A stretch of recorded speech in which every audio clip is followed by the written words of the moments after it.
하나님의 말씀 여호수아서 13장 15절부터 18절까지 23절까지 말씀. 여호수아서 13장 15절부터 23절까지 말씀. 제가 한 절 읽고 우리 성도님들이 한 절씩 이렇게 교독하겠습니다. 모세가 르우벤 자손의 지파에게 그들의 가족을 따라서 기업을 주었으니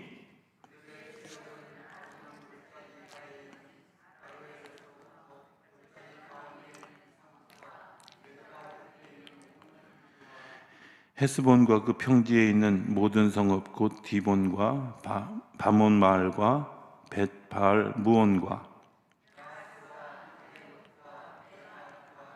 기랴다임과 신마와 골짜기의 언덕에 있는 세레스할과 평지 모든 성읍과 헤스본에서 다스리던 아모리 족속의 왕 시혼의 온 나라라. 모세가 시혼을 그 땅에 거주하는 시온의 군주들 곧 미디안의 귀족 에위와 레겜과 술과 훌과 레바와 함께 죽였으며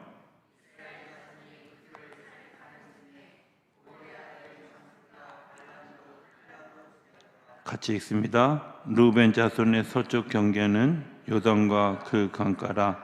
이상은 르우벤 자손의 기업으로 그 가족대로 받은 성읍들과 주변 마을들이니라. 아멘. 할렐루야. 하나님께서 우리 가운데 살아계십니다. 그 살아계신 하나님의 은혜와 평강이 저와 여러분 가운데 함께하게 되기를 바랍니다. 영상 앞에서 예배하는 분들에게도 그런 은혜의 넉넉함이 더해지게 되기를 주의 이름으로 축복합니다. 지난주에 제가 말씀드린 대로 이제 12지파에 대한 이야기를 좀 하려고 합니다. 그냥 이야기처럼 들으셔도 괜찮습니다. 왜냐하면 어떤 사람에 대한 이야기이다 보니까 약간은 옛날 이야기 같은 느낌도 있을 수 있고 긴장하지 않고 사람의 삶에 관여하시는 하나님의 역사가 이런 것이구나, 이제 이런 생각을 해보면 좋을 것 같다, 이런 생각을 하게 됩니다.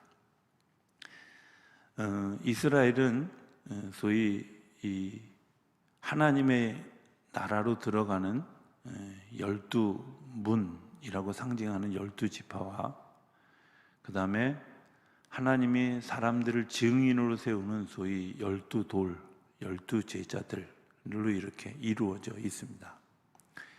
이 12지파는 어디까지 이어져 갔냐면 바벨론의 포로로 끌려갈 때까지 이스라엘의 이 12지파가 견고하게 유지되어다가 바벨론의 포로가 끝나고 나서 약간 흐지부지 되어졌어요.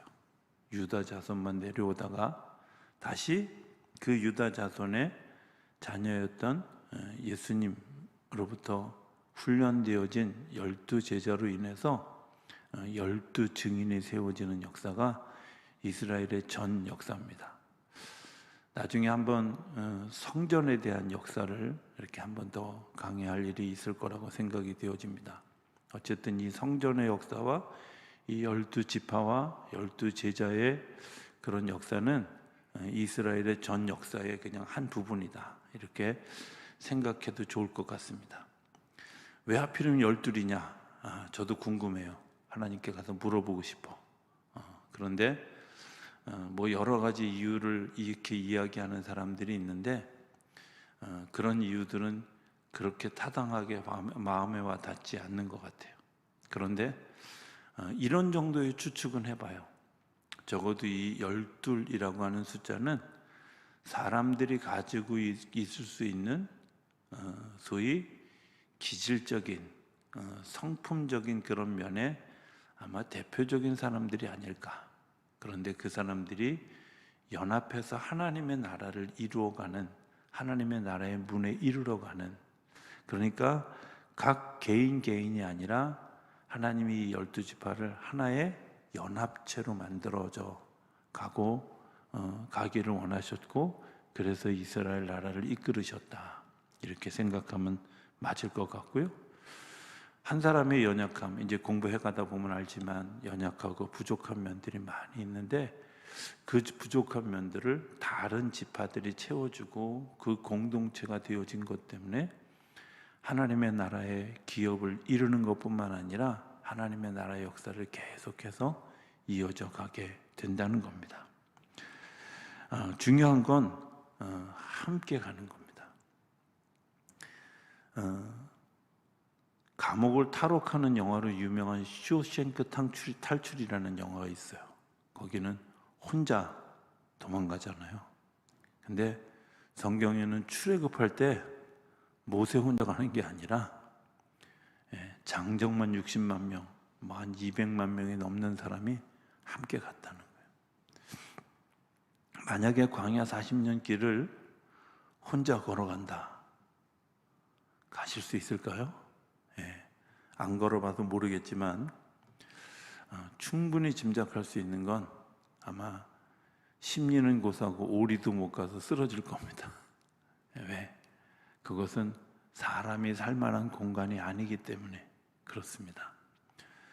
바라기는 저는 이제 예수 믿는 사람들이 꼭 한 번쯤은 이스라엘과 또 이 출애굽의 관본이 되어졌던 그 이집트 광야를 한 번쯤 꼭 걸어보기를 요청드립니다. 왜냐하면 저도 잘 모르다가 성지순례를 갔다 오고 난 다음에 이야, 성경이 단편의 책으로 보이다가 입체적으로 보이기 시작했어요. 그런 왜 그때 하나님이 그렇게 하셨는가 하는 것들을 이해할 수 있는 그런 도구가 되어진. 또 바벨론 포로가 되어졌을 때도 이스라엘 백성들이 바벨론 포로에 정말 수없이 많은 사람들이 끌려갔잖아요. 그리고 그들이 돌아올 때도 일시에 다 돌아왔어요. 불가능한 일이죠. 포로가 되어져서 돌아오는 일, 우리나라가 일본의 속국이 되어져서 해방되어졌을 때 일본에 거주하던 사람들, 상해에 거주하던 사람들이 바벨론 포로처럼 한꺼번에 확 왔어요? 아니잖아요. 생각해 보면 하나님의 역사가 아니고는 그런 일들을 할 수 없는 거죠. 어찌됐든 이제 그런 이야기들을 기초로 우리가 좀 생각하고 이제 오늘 르우벤 지파에 대한 이야기를 하겠습니다. 르우벤은 그 야곱이 삼촌 라반의 집에 가서 첫눈에 반한 여인이 있었습니다. 누구죠? 죄송합니다. 여러분들이 예습을 안 하고 온 걸 제가 모르고 라헬이라는 여인입니다. 그죠? 이름도 이쁘게 생겼죠? 그냥 성경이 이쁘다니까 그냥 이쁘게 생겼나 보다 이렇게 생각하죠. 어쨌든 야곱이 한눈에 반했던 그 여인, 7년을 하루같이 여길 만큼 마음속에 아주 사모하던 그런 그 여인인데 7년을 열심히 일하고 이제 소위 결혼식을 하고 첫날밤을 치르고 보니까 그 여자가 아니에요. 누구였죠? 라헬의 언니 레아였어요. 성경에 의하면 레아는 눈도 어둡고 박색이어서 그를 거들떠보는 사람이 없어 삼촌 라반이 야곱을 속여서 그 지역의 풍습에는 동생보다 먼저 가는 언니보다 먼저 가는 동생이 없다. 그래서 레아를 먼저 그에게 이제 첫날 밤을 치르게 해요. 그것을 항의하는 야곱에게 라헬도 주면서 라헬을 위해서 7년을 더 일해달라 이렇게 요청해요. 그러니까 한꺼번에 두 부인을 얻게 되어졌어요. 근데 생각해 보면 야곱이 사랑한 사람이 누구였다고요? 라헬이었어요. 아마 데이트를 해도 라헬하고 더 많이 했고 그 의무적으로 뭘 한다 할지라도 같이 가서 잠을 자는 것도 라헬하고 더 많이 잤을 텐데도 불구하고 신기한 건 르우벤은 레아라는 언니의 몸에서 태어나게 되어졌어요. 제가 이렇게 리얼하게 이야기하는 건 여러분들이 한 번쯤 깊이 그 상황을 좀 고민해 보라고 하는 얘기입니다. 두 여자가 한 남자만 바라보고 있는데 어떤 사람한테는 일주일에 뭐 6번을 가고 혹은 한 달에 25번, 26번을 가는데 나한테는 한 달에 한 번 올까 말까 한 그런 상황이 계속 되어질 때 여자로서의 수치감, 좌절, 아픔 이런 것들이 그에게 있었는데 놀라운 것은 하나님이 태의 문을 열어주신 것은 레아였어요. 그리고 임신하게 되어지고 아이를 낳았는데 아들이야. 그래서 그 르우벤이라는 이름의 뜻은 뭐냐면 봐라 아들이다 이런 뜻이에요. 얼마나 한해 사무쳤고 얼마나 억울하고 얼마나 이 분노가 심하면 이름을 보라 아들이다. 여러분들 이름 뜻을 잘 생각하면서 한번 불러볼 때 야 르우벤아 우리는 이렇게 부르지만 부를 때 뜻을 따서 부르면 보라 아들이다 이렇게 부르는 거죠. 이게 얼마나 이상해. 그런데 레아의 심정에는 정말 이 아들이 자기에게 정말 구원자 같은 존재죠. 이제 남편이 나에게 조금 더 관심을 기울일 수 있는 일종의 징검다리 같은 역할을 할 것이다 이렇게 생각을 해서 성경에 보면 르우벤을 낳고 이제 남편이 나를 사랑할 것이다. 하나님이 나의 괴로움을 돌보아 주셨으니 이제 남편이 나를 사랑할 것이다. 이렇게 이야기해요. 그리고 아들의 이름을 보라 아들이다. 이런 의미로 르우벤이라고 지어요. 태어날 때부터 있잖아요. 기본적으로 뭐가 있어요? 상대적이고 또 경쟁적이고 한편으로는 열등의식도 좀 있고 뭐 이런 것들이 밑바탕에 깔려 있잖아요. 그런데 그 르우벤이 잘 자랐어요. 잘 자라서 장자로서의 역할을 잘 했는데 이제 야곱이 창세기 49장에 자녀들 10명과 그 다음에 요셉의 자녀인 이제 두 자녀 므낫세와 에브라임을 놓고 이제 축복 기도를 하면서 르우벤을 향해서 기도하면서 보면 창세기 49장 3절에 보면 이렇게 얘기해요. 너는 내 장자요 능력이요 기력의 시작이고 위풍이 월등하고 권능이 탁월하지만 물의 끓음 같았은즉 너는 탁월하지 못하리니 내가 내 아버지의 침상에 올랐다. 이렇게 얘기해요. 여러분들 이 르우벤이 장자답게 능력이고 기력이 시작이고 위풍이 월등하고 권능이 탁월했어요. 지혜가 놀랐고 장자로서 자기의 가족들을 지키는데 굉장히 의협심도 있었어요.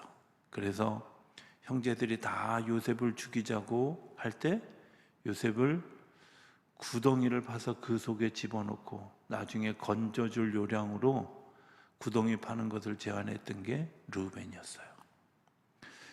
굉장히 그가 가지고 있는 지혜도 탁월하고 또 장자로서의 그런 위엄도 있고 동생들이 위엄 못할 그런 무언가도 있지만 그가 결정적인 실수 하나를 하는데 그게 뭐냐면 창세기 35장 22절에 나오는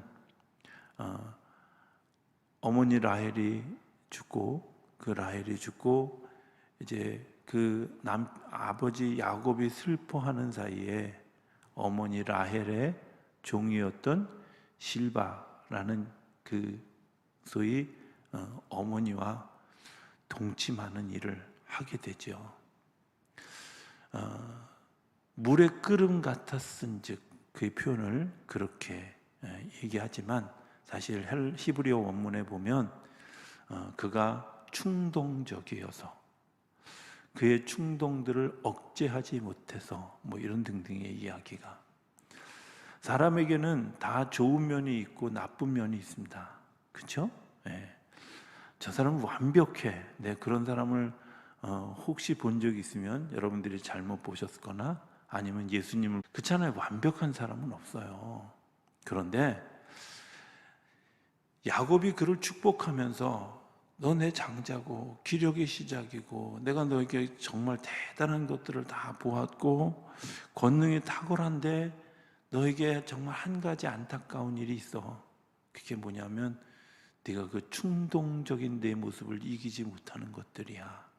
그리고 가장 결정적인 죄를 지었어. 이 얘기를 하는 거예요.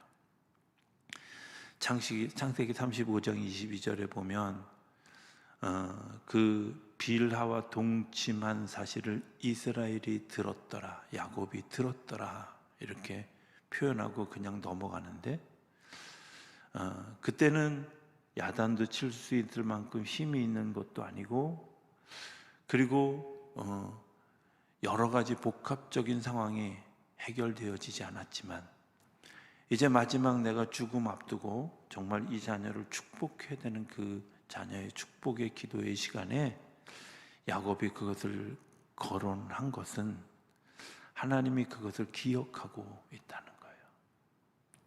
사건을 기억하는 것이 아니라 그가 충동적이었고 그것 때문에 그의 삶에 어려움을 겪게 되어진다는 사실을 이야기하는 거죠.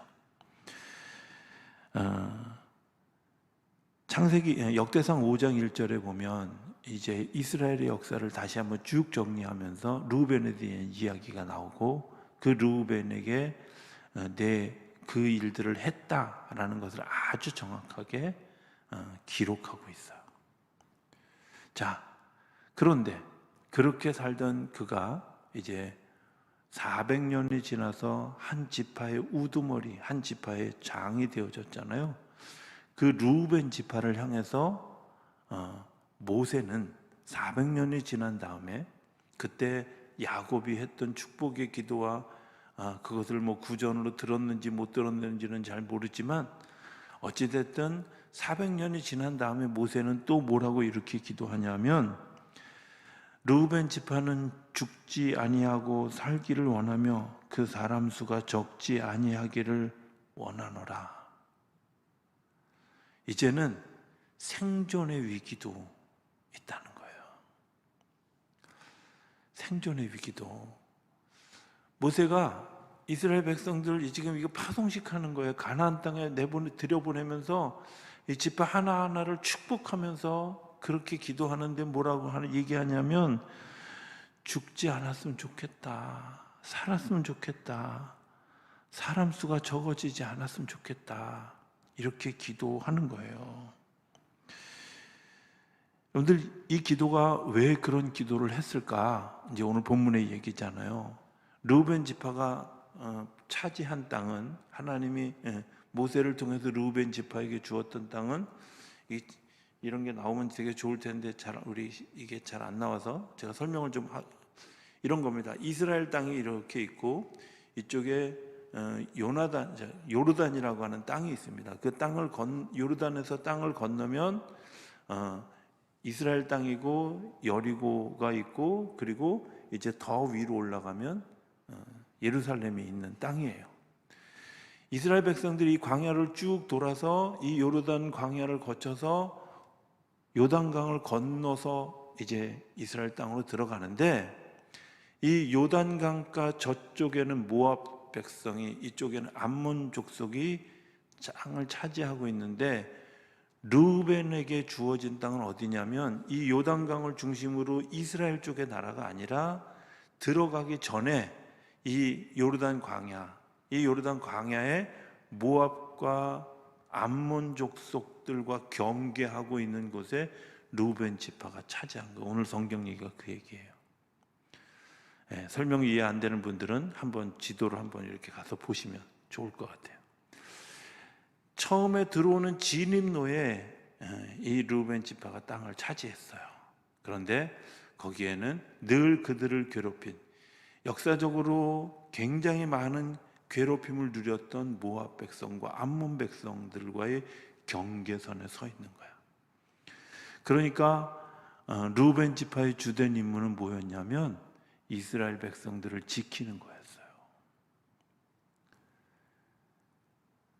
그가 가지고 있는 권능, 그가 가지고 있는 어떤 그런 그 힘, 지력 이런 것들을 하나님이 그에게 사용하게 하시는데 어떻게 사용하게 하셨냐면 경계선에 서 있어서 그 경계를 지키는 소위 경계병으로서 르우벤 지파를 그치고, 그래서 늘 싸움이 있고 늘 전쟁에 대한 대비를 해야 되고 뭐 이런 일들 생각해 보면 그가 충동적이었다 이렇게 얘기하잖아요. 이 충동적이라는 것이 사실은 싸움에 굉장히 유리하죠. 치밀하게 이것을 싸울 것인가 말 것인가 뭐 이런 것 때문에 전쟁이 일어나지 않아요. 전쟁은 어떤 때 일어나냐면 정말 야 이대로 놔두면 안 된다 뭐 이런 것들에 의해서 전쟁이 일어나거든요. 제1차 세계대전이 일어났던 것도 사라예보에서 한 사람이 총에 맞아 죽는 사고가 났을 때 이 사고에 대해서 내가 이 사람들을 그냥 내버려 두면 우리를 무시할 것이다 이런 마음에서 이 전쟁이 일어나게 됐어요. 무솔리니나 히틀러가 그 제2차 세계대전을 일으킬 때도 그들이 가지고 있는 열등의식을 커버하기 위해서 전쟁이 일어났어요. 전쟁은 굉장히 충동적인 사람들에 의해서 생겨나게 돼요. 그런데 그 경계를 가장 잘 막을 사람이 누구라고 생각했느냐? 그런 충동적 기질이 있으나 지혜도 있고 힘도 있고 권능도 있고 이런 능력이 있는 르우벤 지파가 여기에는 딱 알맞을 것 같다 이렇게 생각해서 르우벤 지파들의 그 자리가 그곳에 서게 되었다는 겁니다. 쉽게 얘기하면 분쟁 지역에 서게 되어졌다는 거죠. 여러분들 이게 그냥 하나님이 의도해서 이제 나중에 여러 지파들을 공부하다 보면 느끼겠지만 정말 적재적소에 사람들을 사용하고 계시다는 사실들을 느끼게 돼요. 그런데 그렇게 하는 이면에는 제가 또 하나 이제 살펴봐야 될 게 있다 그랬죠? 뭐예요? 출애굽기에 보면 제사장의 옷에 보석들을 달잖아요. 표정들이 그런 게 있었어요. 이런 표정들로 이렇게 보시는데 보석들을 달아요. 보석들이 몇 개라고요? 12개. 눈치로도 알 수 있죠. 그죠? 12개예요. 12개는 뭘 상징할까요? 그 보석 하나하나가 지파를 상징해요. 그런데 이 르우벤 지파를 상징하는 녹주옥이라는 그런 보석이 있어요. 이 보석은 빛나는 희망, 소망을 상징해요. 르우벤이 서 있는 자리는 늘 긴장된 자리야. 싸움터야. 그리고 그들이 언제 어떤 일을 겪을 줄 몰라. 그래서 모세는 그 수가 적어지지 않고 살아있기를 기대하고 그를 축복할 때 살아다오, 잘 견뎌다오 이렇게 했는데 제사장의 기도는 뭐냐면 그들이 우리의 희망입니다. 왜? 그들이 지켜주지 않으면 우리 이 가나안 땅을 지키는데 너무 어려운 거예요. 사명이죠. 사명. 또 소망을 이야기하는 게 그들 속에서 굉장히 일어나기 원하는 그런 소망들이 있죠. 제일 경계선에서는 우리가 이제 좀 깊이 생각해 봐야 될 것들이 있습니다. 어떤 것들이냐면 교회가 기독교가 유지되어졌는데 굉장히 중요한 역할을 하는 분들이 있어요. 그게 누구였냐면 복음을 전하는 최일선에 선 사람들이었잖아요. 그런데 그 복음이 전하여지는데 가장 어려운 일들이 뭐냐면 영적인 방해예요. 그죠? 그 영적인 방해를 위해서 기도해야 되는 사람들이 있어요. 그거를 사단하고 경계선에 딱 서가지고 이 사단이 더 이상 이 영역을 침범하지 못하도록 아주 강력하게 그 일들을 막는 사람들이 있는데 그게 르우벤 같은 사람들이에요. 충동적이긴 하지만 그들이 장자의 자기들을 보호하려는 그런 마음, 뜨거운 마음, 사랑하는 마음, 이런 것들이 그 속에 있어서 목숨 걸고 그거를 지키는 거죠. 그래서 절망스러운 세상을 희망으로 바꾸는 거예요.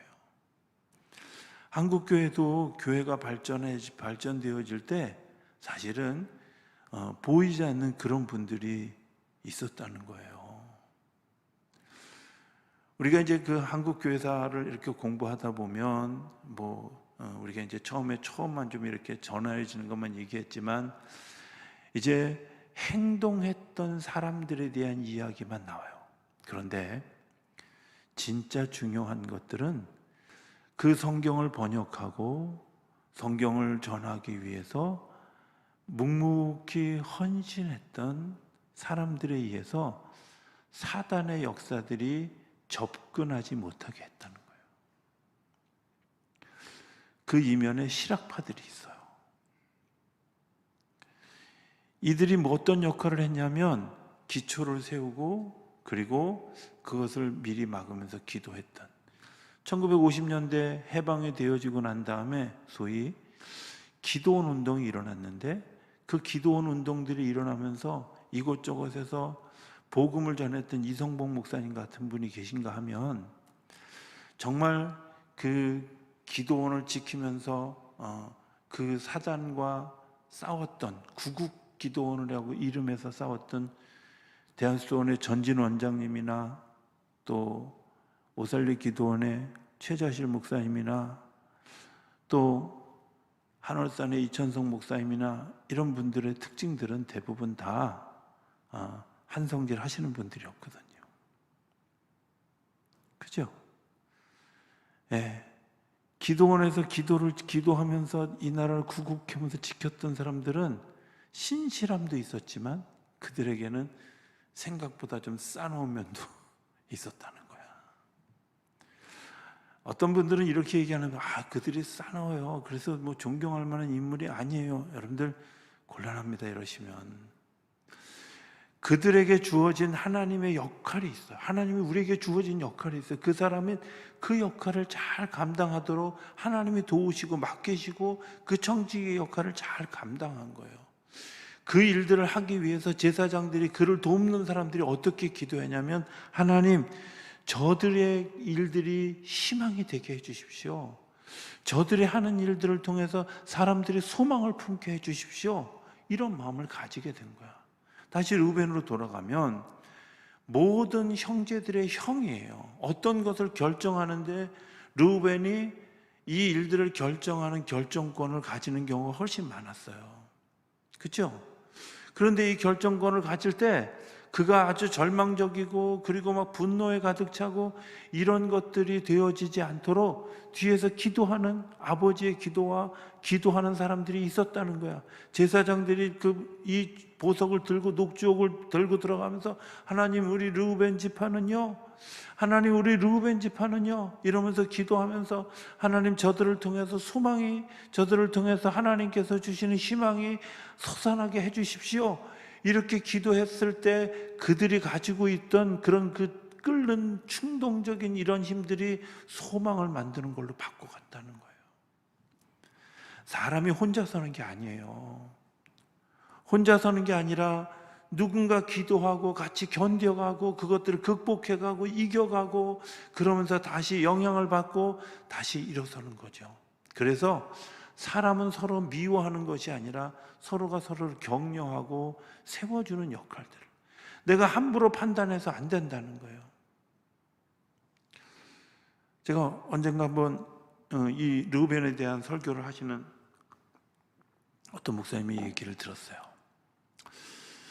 제가 한동안 그것에 대해서 굉장히 깊이 오랫동안 묵상하게 되었던, 승질 더러워서요. 그래서 하나님이 죽기를 두려워하라고 이렇게 말씀하셨어요. 정말 그랬을까? 근데 이스라엘의 12지파 중에 장자였을까? 하나님이 그렇게 계획 없는 분이실까? 이런 생각을 해보면 그렇지 않다는 거예요. 그에게 그런 약점이 있어요.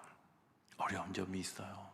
그거는 누군가 기도로 도와야 되는 일들이지 그것을 잡고 끌어내릴 일이 아니라는 거예요. 우리 중에도 그런 사람들이 있잖아요. 그렇죠? 예. 다 좋다가도 뭐 어느 날 뿔끝 막 이래가지고 아주 그냥 이미지 확 버려놓는 사람들 많잖아요. 그건 인생을 살아가면서 내가 성화해야 될 문제고, 그런데 그 일을 위해서 끊임없이 기도하는 제사장의 기도가 있다는 거예요. 하나님, 이 사람이 소망이 되게 해주십시오. 하나님, 이 사람이 희망을 만드는 사람이 되게 해주십시오. 그렇게 기도하는 그 제사장의 눈물 어린 기도가, 그리고 지금도 하늘에서 우리를 위해서 보좌 우편에서 기도하시는 예수님의 기도가 오늘 루벤 지파와 같은 사람들에게 여전히 존재하고 있다는 사실을 기억해야 합니다. 그리고 그 루벤 지파는 자기에게 맡겨진 사명을 잘 감당했죠. 그죠? 그래서 가나안 땅을 지켰고요. 바벨론 포로로 끌려가기까지 르우벤 지파가 모압과 암몬의 그런 공격들에 대해서 잘 막아준 것 때문에 이스라엘 백성들이 안전하게 거주하게 되어졌다는 겁니다. 정리하겠습니다. 르우벤의 시작은 열등의식에서부터 시작했습니다. 보라 되리다. 그리고 그가 실수도 저질렀습니다. 모세로부터 걱정스러운 그런 기도도 들었습니다. 그런데 하나님이 그에게 사명을 맡겨주셨습니다. 지켜라. 내 백성을 보호하라. 내 백성을 안전하게 거하게 하라. 그 사명에 대해서 예 하고 믿음으로 순종했던 루벤 지파는 이스라엘 백성들을 잘 지켰어요. 여러분들 이 이면에 뭐가 있을까요? 제사장들이 그 녹주옥을 품에 안고 기도했던 기도. 희망의 사람이 되게 해주십시오. 이 사람을 통해서 소망에 비치게 해주십시오. 라고 기도했던 그 기도가 뒷받침이 되어져서 나약한 자였고 쉽게 넘어지는 자였지만 하나님이 그를 다시 세워서 하나님의 일들을 이루어가는 사람으로 세워가게 하셨다는 겁니다. 그리고 하늘로 향하는 12가지 문 중에 한 역할을 감당하도록 루벤에게 맡겨 주셨다는 겁니다. 오늘 내 모습은 어떤 모습일까? 내가 어떤 모습이든 여러분들 그게 좌절하지 않게 되길 바랍니다. 하나님이 우리에게 맡겨주신 사명이 있고요. 그 사명을 잘 감당하도록 우리를 위해서 기도하는 기도의 사람들이 있다는 거예요. 우리가 자주 부르는 CCM 찬양 중에 이런 거 있죠? 당신이 지쳐서 기도할 수 없고 눈물이 빗물처럼 흘러내릴 때 주님은 아시네 당신의 약함을 사랑으로 돌봐주시네. 누군가 널 위하여 누군가 기도하네. 내가 홀로 외로워서 마음이 무너질 때 누군가 널 위해 기도하네. 그렇죠. 하나님은 누군가 우리를 위해서 기도해 주는, 나 홀로 지쳐서 내가 쓰러질 것 같고 혼자 있는 것 같지만, 내 충동적인 그런 일들 때문에 내가 사명을 감당할 수 없을 것 같고 무너져 있을 때도 하나님은 제사장들의 기도를 통해서 르우벨을 일으켜 세우셨고, 그가 하나님께서 주신 사명을 잘 감당함으로 이 12문 중에 한 분의 역할을 잘 감당하게 하셨다는 겁니다. 오늘 저와 여러분들에게도 그런 하나님의 은혜가 있는 줄로 믿습니다. 우리가 그 사명을 기억하고 믿음으로 감당해 갈 때 우리를 도우시는 그런 기도의 사람들을 통해서 연합하여 하나님의 거룩한 일을 이루어가게 하시는 줄로 믿습니다. 그 은혜와 또 기쁨을 누리는 저와 여러분들의 삶이 되어질 수 있게 되기를 주의 이름으로 축복합니다. 기도하겠습니다. 하나님, 르우벤 지파 장자로서 무거운 책임감을 가지고 이 세상에 왔지만 태어날 때부터 열등의식 속에, 그리고 충동적인 그의 삶의 모습 때문에 넘어지고 깨어졌고 아픔을 겪었고 때로는 홀로 있었지만 여전히 그의 장자의 위력 또 권능, 이 일들을 통해서 이스라엘 백성들의 경계선에서 그 일들을 잘 지키도록 하나님의 사명을 감당할 수 있도록 은혜를 더해 주셨고, 그 일들을 위해서 제사장들을 기도하게 시켰던 귀한 일들을 저희들이 기억합니다. 오늘도 우리의 삶이 그러할지라도 주님이 여전히 우리에게 소망을 두시고 우리를 위해 기도하는 사람들을 붙여 주신 줄로 믿습니다. 하나님, 그 하나님의 돌보심 때문에 오늘도 그 길을 믿음으로 잘 걸어가며 맡겨진 사명을 잘 감당한 것 때문에 여전히 하나님의 나라의 주인이며 또 하나님의 나라의 그 문 중에 하나인 그런 그 우리의 모습이 되어져 갈 수 있도록 우리를 붙잡아 주시옵소서. 그리고 그 믿음으로 승리하도록 우리 모두를 붙잡아 주시옵소서. 예수님의 이름으로 기도드립니다. 아멘.